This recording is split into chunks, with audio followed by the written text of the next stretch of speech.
này chả này nó săn rồi我打你弄来同头人懂了，做么吃蛋啊？是多么可爱，如果准备了就多点哦。 chị làm mà chị ở tâm mức kho em lấy chia lòi thì đi tâm sát cho họ cái gì chỉ多么可爱的咯，去到杀东北去啊，其實個事咪落托我將兩隻都冇攞，實覺得落跌到喺隻高路，天氣受鬧東北就呢個。哦，個呢，佢哋只做嘢喺只，實只落托可落呀。如果俾東隻頭，你有啲你隻頭ที่你可嚟差只còn nhiều lấy phân như cho nó nhiều rồi. Chỗ này là có muốn nhà theo đầu tư lo thọ còn nhà là xứ trăm một thổ. Ra liêu. Chỗ này là có chúa liêu. Nè là chúa sao mà cơ. Nè là thiên lúc ấy chỉ muốn gạt tận lời gạt thưa cái tì rồi tôi chỉ mua hết luôn. Gạt nó rồi cái tì đi chạy tải này. Không tỏ lỡ sao đây. Muốn linh tới mà, muốn làm muốn nhá. Lo như cho niên hết chỉ là chứ. Tôi trả lo na hết chúng tôi một chút xong nhỉ nữa. Đi thôi.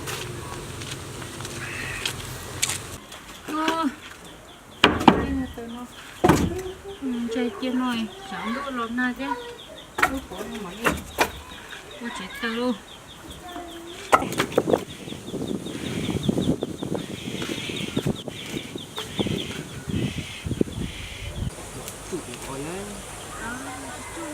Thì chỉ là mà ala xem này, bây giờ tụi nhiều là chỉ có thỏ nữa. Ôi dồi, Một trăm mà nó bỏ người nó phát đầu nó sẽ bỏ số trang tay. ôi dồi của hà trăm. Ủa giá gì số chỉ mua gì số giá gì cho tôi nhỉ?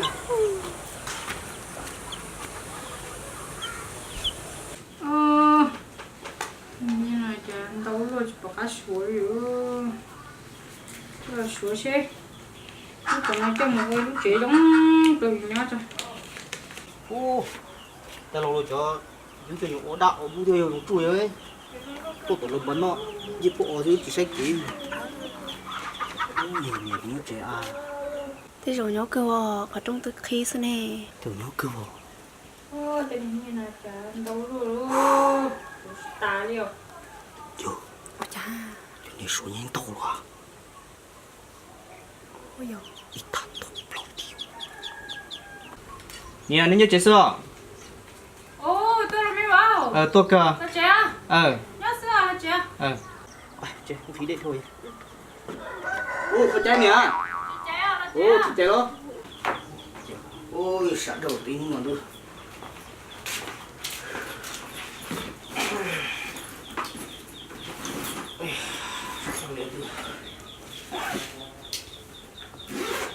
Nhìn tôi nếu chỉ sao? Ôi dồi, biểu ơi. Thì nuôi có gì chơi chế mù, chơi xin đầu chế. Có gì xỉa lại chế cũ nên nuôi rõ. Thế nên nghe là thấy có chừng đi tao không nó sao. Thì không được số chỉ mong là đã có một số rồi. Nó xỉa không chế tao số liệu ơi. Nhìn tao chỉ là một số lúc chả lồng cha thế mà. Chứ nhưng mà xỉa chỉ tao số thì mỗi cho là số tao chẳng liệu. Vấn đề mà. Cái này quá chỉ thế nào? Cứ chỉ nhỏ thôi mà, tức chỉ mà lúc này xa mình chỉ khó thế thì một khó này tôi sẽ nên bố mà ăn một khó sáng sớm cho nó mềm sức. Nhà em nó nói có phải nhớ số cái thằng nhớ cái xe cái chúng mình đã chơi đi rồi. Ôi, mình sẽ chỉ mua đi à. Nhiều xe tên nghe nói con tao chỉ mà chơi chơi chơi nhiều xe nhiều nhiều rõ tên nghe nó sợ. Cái máy mới bảo, nếu tôi nếu mà tao nói số nào. Nhỉ? Ta tôi chọn từ ta lang thì người cái nom gì ha, tôi chỉ mà nó có bốn chế tay lưng tay chỉ mà cái nó phở này ý nghĩa cháu ý tay phở, anh nói tay phở sao? Ồ lo, nó lên tới thế bay giá nhiều mà ồ, sao mày nói cứ như nhú cứ liền. Thì nó phở gì cả lấy cái chế là có một chế chỉ. Tới thế lên bay giá nhiều mà. Cái mày, cái này tôi là sụt tà lên chơi cũng chỉ thấy sụt lên nói, nếu tôi cho sụt hết chơi, anh nào mình chơi nếu mình đã đeo. Đây nè. Đây ra tí sẽ có.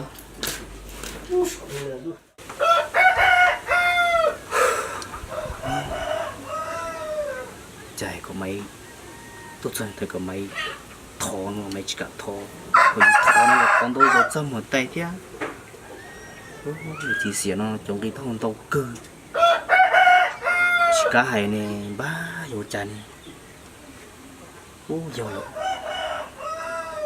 chỉ cho chốt cho rồi thì yêu chừng lôi bé cho đó không có còn máu bé cho chị lâu mình chỉ nhân tàu được tay chỉ bố liền yo liền nếu chỉ có đi tôi có số nhẹ không nó có số nhẹ thế nhân tàu số tài liệu ôi ôi nhìn là lâu ấy để trong này thì phong mua số ta số đua sao hiện tại chỉ cú mà đi bắt cái số to nè cú cần thấy xe hết nha số chỉ lòng ô vào lấy chỉ có ba số của họ như này chủ yếu có tối của bên cái là tôi có ba số trả tiền mà nên chỉ chứ nó ba số đây đâu nè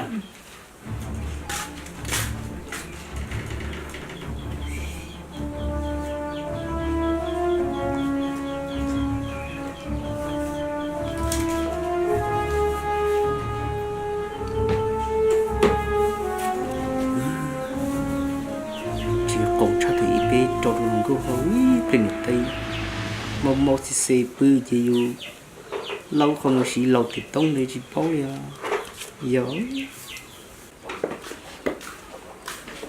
mi mong số có ta thì bắt số con nào ha ta này nó số mỗi lần chia lo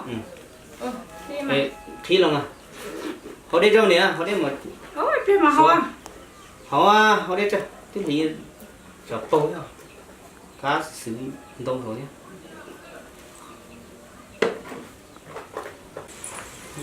chỉ như chiếc cơ này rồi cô nó có thọ tỷตู้ ATM này rồi thằng khăn lò xí xua chết tàu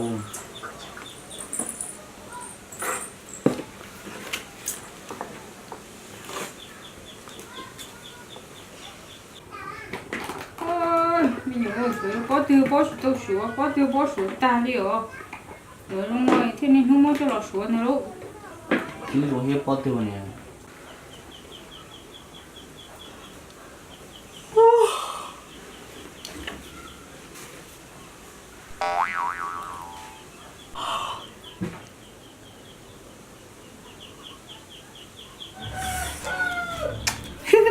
tại cái mà quần đâu rồi mà cũng sưu thị cũng cho chua câu trong câu ấy ý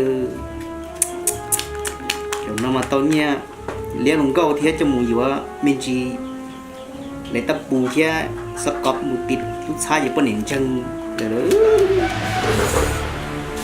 ô wow cái chỗ đó chỉ một cái nè cho tiền của tao sao sai cho ông bữa sau cho ông cho rau luôn liền yo câu củ sao ô chả chú rồi thế nào số nhẹ cho rau tá đi yo không bây giờ ra chú nào ba bây giờ chú bây giờ ra đây chú cô bây giờ nhiều đấy ôi chả nè chả cũng có cho của cho nhẹ nó cái nhung mua xong nó làm chỉ cho rau lưu liệt chỉ nó này nè ha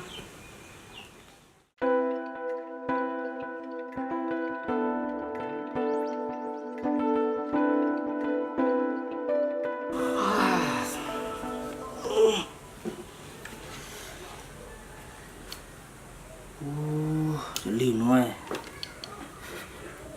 ô chà mua xin cái chú rô của một tứ luôn nó nè chưa ô chà tôi thông liều này chua cho đồ đừng có hồ câu nữa nè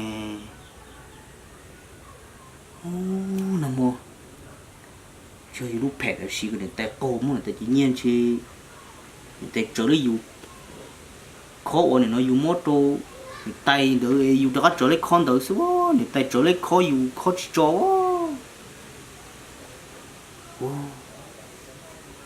chỉ dùng qua kêu nó chỉ dùng chỉ lột ba đường ba chịu mày từ thế này